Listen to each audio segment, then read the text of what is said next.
name is Tracey Cook, and welcome to the podcast series Victim to Victory. This series gives a voice to those that have overcome obstacles in all forms, that dare greatly to share their real stories. Amazing humans that have seen hope and risen above those adversities to become victorious, that now support and inspire others to do the same. And today, from South Africa, Johannesburg, we have got a superstar amongst us, and we are giving a voice today to Lois Wagner. Welcome to Victim to Victory. Hi, Tracey. Thank you very much. It's great to be here. You're very welcome. Now, before we get into your story, I just wanted to share with our audience a little bit about you. You need to go and follow Lois. You need to connect with her because she is inspiring so many people. Now, she is a speaker. She is a storyteller. She is an author. She is a mentor. She's definitely an inspirer. She's a learning facilitator, an empowering coach, and a traveler. Makes me tired just thinking about being you, Lois. But how fabulous that we've got a world with someone like you in it that is helping and impacting so many lives. So where does your story start? Well, I first want to just say that what you've just read out is my SMILE acronym. All of those letters make up SMILE. And everyone says, why smile? And I'm saying, well, because I'm always told that even though I've been through so much hardship and adversity, I keep smiling. Wonderful. I love that. So I use that to describe what I do. But my story, I had some childhood problems. I came from a dysfunctional childhood. But my real story started in my 40s. I was in a small printing business in partnership with somebody. And I was working late one night, and a stranger jumped what I thought was a secure 8-foot wall and proceeded to attack me with a screwdriver. And I fought back as hard as I could, but I wasn't good enough, and he overpowered me, he raped me, he tied me up and left me to bleed to death. So that's where my story started many years ago now. And it was at a time in South Africa where we were coming out of apartheid, moving into democracy, and they were calling for us ideas for the new constitution. So I became an activist overnight. before the word rape was spoken in polite circles, where the Me Too movement hadn't been invented yet. And I became this activist and marched the streets wanting to change the world, change the law, because the man who raped me was out on bail for rape. And so that just didn't sit well with me, obviously. And so I started this movement, which died a little while later.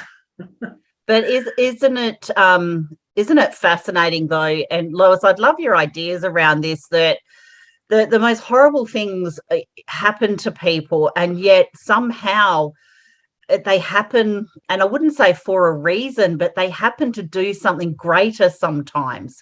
Like they're almost meant to be a superhero cape instead of an anchor. And I think that I'd love to know your ideas around, embracing your trauma and finding what you can actually do to redirect it to something with better energy. What are your thoughts around something like that? So I've got this model that is based on my experience, not only from the rape, but from other trauma that I've experienced in my life. But it takes you from being a victim in the first phase, and that's where you've got dread and blame and depression, whatever it is. And it's so important that you examine those emotions and deal with those emotions before you move on. They're there for a reason, and it's a natural part of life to have negative emotions. So it's so important that you work with those emotions initially. Then once you've started working on those emotions, I help people develop their resilience. And resilience is where you reframe, you refocus, and you redirect your energies, and you go to rebuild your life. So you never quite get back. We talk about resilience is bouncing back, but you never bounce. you crawl your way back to where you were before, but life is never quite the same afterwards. And now you become a survivor. And to me, a survivor is still a struggle. You're still trying to make sense and meaning of what happened to you. You're still trying to put your life back together after whatever the trauma is. And so surviving is struggling. The next step for me is the most important, which is where you develop your grit. And grit is where you have a future focus. You have your aspirations and your dreams and your goals, and you work towards those with persistence and passion and perseverance. And that is when you become a thriver. And that's a great place to be. Now you're empowered, you've got some success, and it's a great place to be. But you don't have to stop there. And this is where I spend a lot of my time. The next step is where you forgive. And forgive yourself. So I had to forgive myself for not knowing how to fight. I had to forgive myself for working late that night. I had to forgive myself for hating that person. Hatred doesn't serve anybody. It hurts you. It creates your high blood pressure and anxiety. So I had to forgive myself for hate. I had to forgive myself for drinking too much afterwards. And so you forgive yourself, and then you forgive the perpetrator or the incident, the situation, what happened. And people think that's impossible, but when you're in thriver mode, it's not impossible. When you're in victim or survivor mode, you can't think of forgiving because you're trying to make sense of your life. You're trying to get your life back together. But when you're thriving, that's when you get a growth mindset, and you start, some of us like you and me, we get a benefit mindset where we start giving back, and we use our learning, our stories, our experiences to help other people. And so forgiveness is, you're bonded to that person. You are stuck to that person with all your negative emotions. But when you forgive, you break yourself free, completely free of that situation. It's not condoning what the other person did. It's not saying they shouldn't go to jail or they shouldn't be punished, but it's saying, I will no longer hold on to that. So in my case, it was 14 years later, and I advise people don't wait 14 years. I went to the prison. The rapist had been given a 25-year sentence, and I went to the prison, and I forgave him. And it completely set me free. And from that day to this day, I have not been triggered by anything. And it's because I am totally and completely free. And that's the power of forgiveness.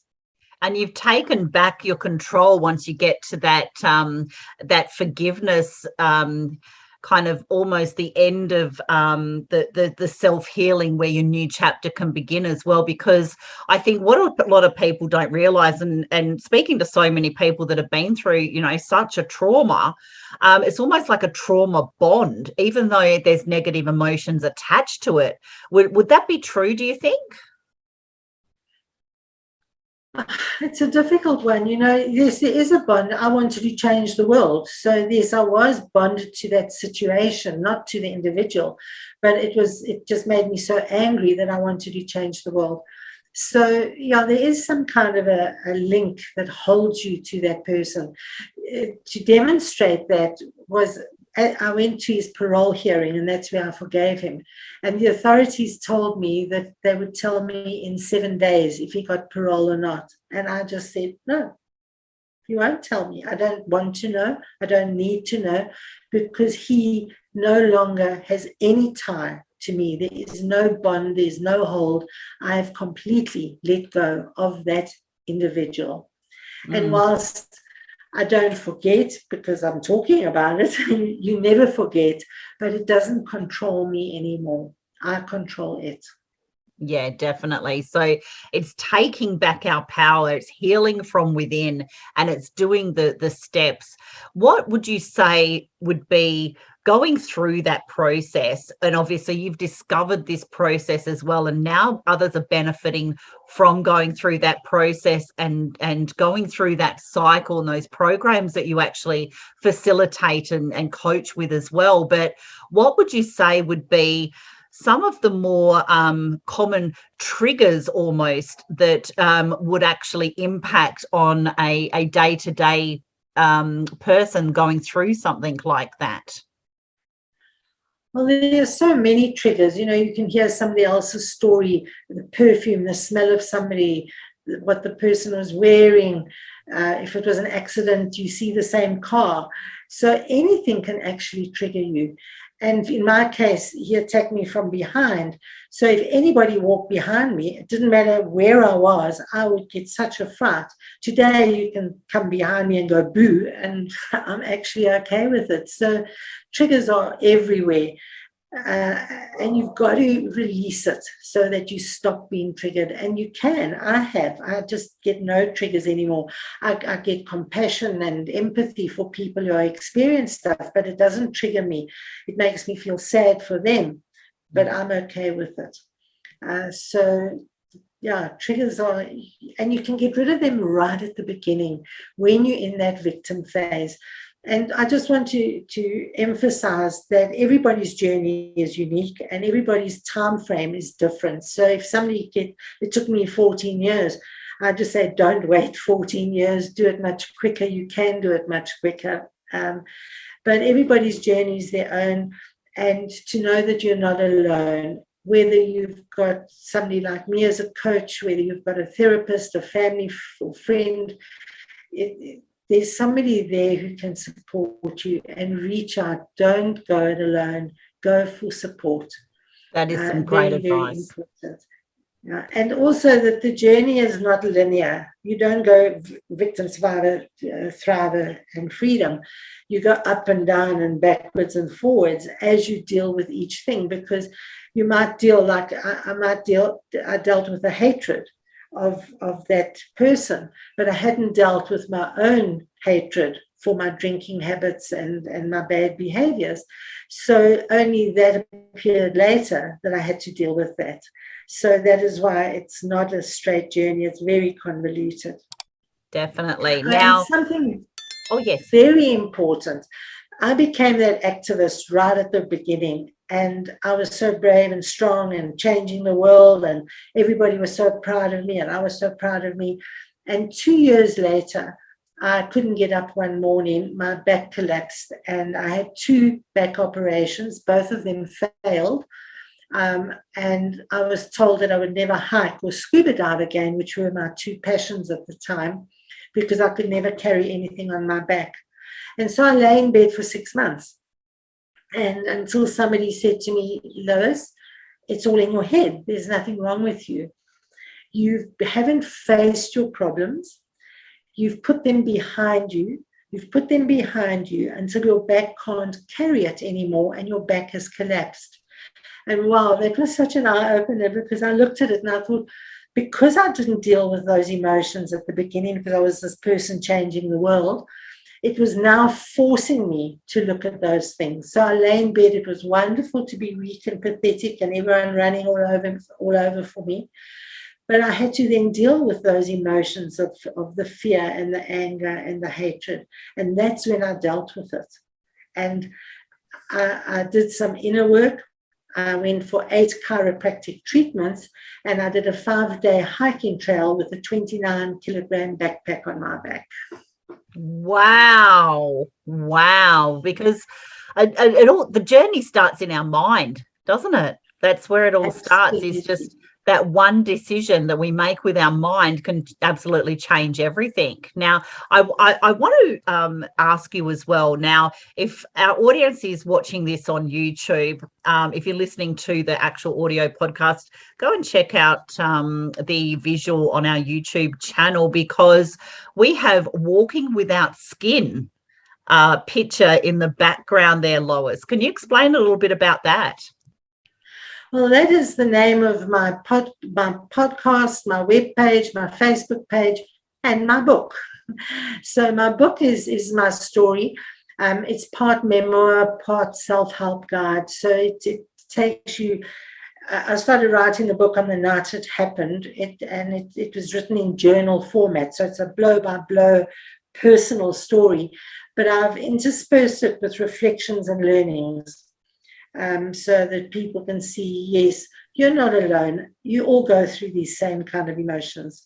So walking without skin is walking vulnerably, sharing your story openly, and not being afraid. And what would you say to somebody who maybe is really afraid to tell a story or to reach out to somebody? What advice would you give around that? Right. And speak. And, speak, talk to a friend, a family member, talk to yourself in the mirror, talk to your dog, talk to your cat. But writing and speaking, it's very therapeutic because you're expressing it and you're sharing it with the universe. Everything is connected with energy. And when you share it, the universe starts taking a little bit of it away from you. And it eases it. And writing is particularly good because if you can record your emotions and what you're feeling and what you're thinking, and then in 3 months' time, you think, oh, I'm still in such a bad place. And you go back and you read your journal, you think, wow, I am a lot better. Look how I've progressed. So it does help you realize that you're growing and you are healing. So writing, and it just helps you just get it off your chest and just express. It's so funny that you're mentioning writing as well, because I was actually reading an old medical journal, believe it or not. Something came up in one of my feeds, and I thought I might go and check that out. It was from 30 or 40 years ago, and they were talking about the neurological link between getting a pen to paper and the neuroscience and the process that the brain takes when you physically write out your words. And you actually, it's quite freeing because you're freeing up some neurons in your brain and getting those emotions out and releasing them. So I found that actually quite fascinating, that just simply writing in a journal can have so much therapeutic goodness as well. Now, you have graced TEDx stages. You have quite a following, and congratulations on all of the views on the YouTube as well. Can you tell us a little bit about your experience doing your TEDx talk? And I've listened to it. It's absolutely amazing. It's so, everybody take a listen, because it's so perceptible. Like the perception you've got of something when you actually listen to this TEDx speech, and it's From Fear to Forgiveness to Freedom by Lois Wagner.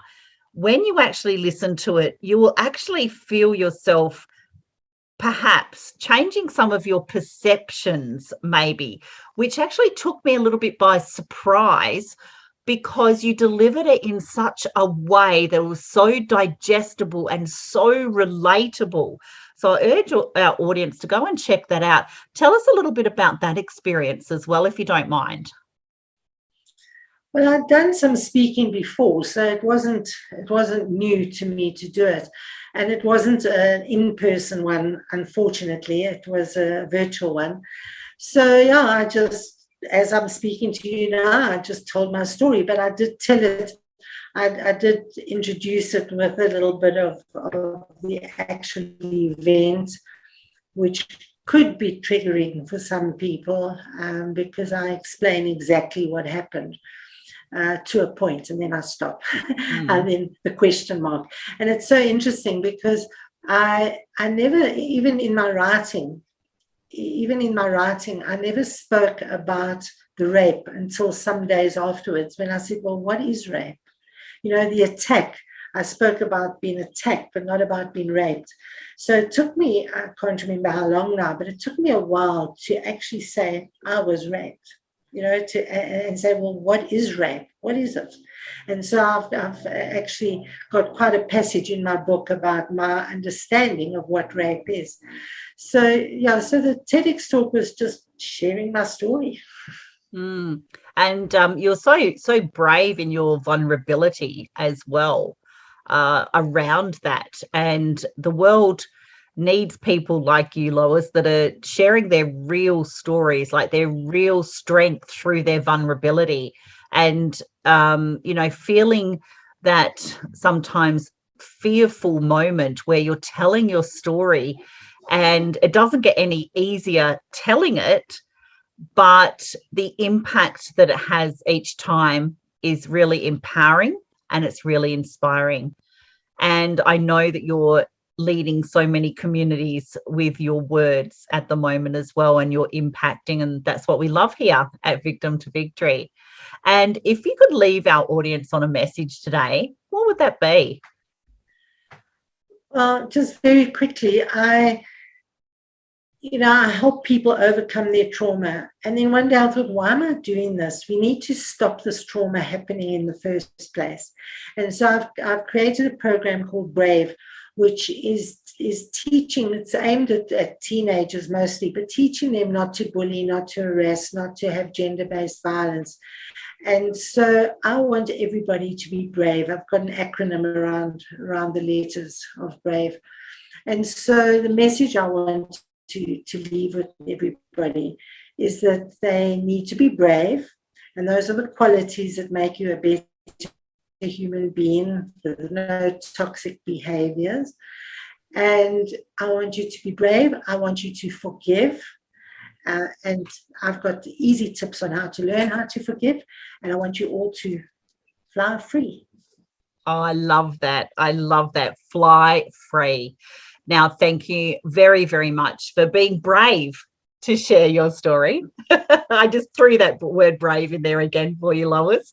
And we'll be sharing where to connect with you. You're very appreciated. And you can find the Victim to Victory podcast series on Apple, YouTube, Spotify, and our Facebook group. Please subscribe, share, and comment to help be the change that the world needs, just like our special guest today, Lois Wagner. Let me leave you with a message and let me thank you of step into your story, figure out who you are, and do it anyway. It's a pleasure today, Lois. Thank you very much. Thank you, Tracey. Thanks, everybody.